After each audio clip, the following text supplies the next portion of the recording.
parce qu'on ne voulait pas payer correctement la permanence de soins. Du coup, on a désincité des professionnels à s'y engager et du coup, on a transféré à l'hôpital une prise en charge qui coûte beaucoup plus cher et où l'hôpital n'est pas la bonne réponse.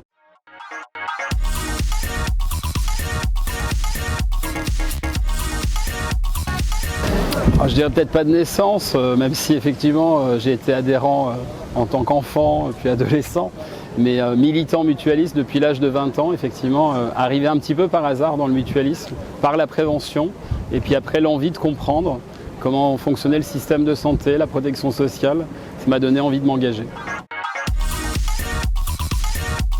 On laissait le citoyen seul face à l'État et l'État décider seul de notre protection sociale, ça ne pouvait pas être un horizon qui nous donne envie de nous engager et qui fasse rêver, mais surtout qui réponde à la réalité des besoins. Il faut que tous les acteurs, l'assurance maladie, les complémentaires santé, les mutuelles au premier rang bien évidemment, les professionnels de santé, l'État, les collectivités, on s'organise avec les associations de patients pour voir comment faire évoluer le système et y apporter les bonnes réponses.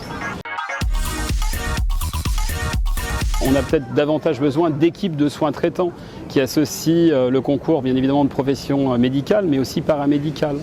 De faire en sorte qu'on ait davantage recours au numérique en santé. Et donc on adapte la réglementation pour faciliter le aller vers, personnaliser la prévention, les accompagnements, les prises en soins. Qu'on utilise davantage la téléconsulte, la télémédecine, la télésurveillance. On ne croit pas trop à la coercition, on pense qu'elle n'est absolument pas à la hauteur des enjeux, que ce n'est pas comme ça qu'on va régler les sujets.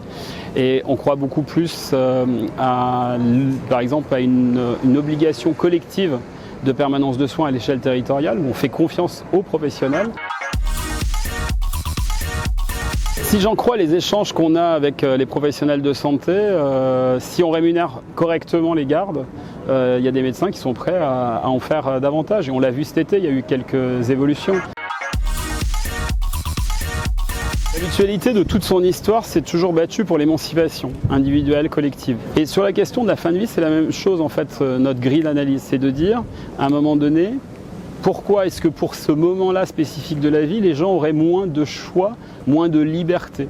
Première chose, il faut que les soins palliatifs soient réellement, effectivement accessibles partout. 2, il y a une problématique, c'est qu'aujourd'hui le cadre législatif n'est pas connu. La loi Claes-Leonetti n'est pas connue, pas suffisamment connue des professionnels, pas connue de la population. Aujourd'hui, il y a 15% grosso modo des Français qui ont fait leur directive anticipée. Malgré tout ça, il y aura des gens qui voudront une aide active à mourir, un suicide assisté, on l'appelle comme on veut. Et donc il nous semble qu'il est normal, dans une société comme la nôtre, à l'état de civilisation auquel on est, que ce débat ait lieu et qu'on puisse permettre à celles et ceux qui le veulent de pouvoir y accéder. Tous ensemble.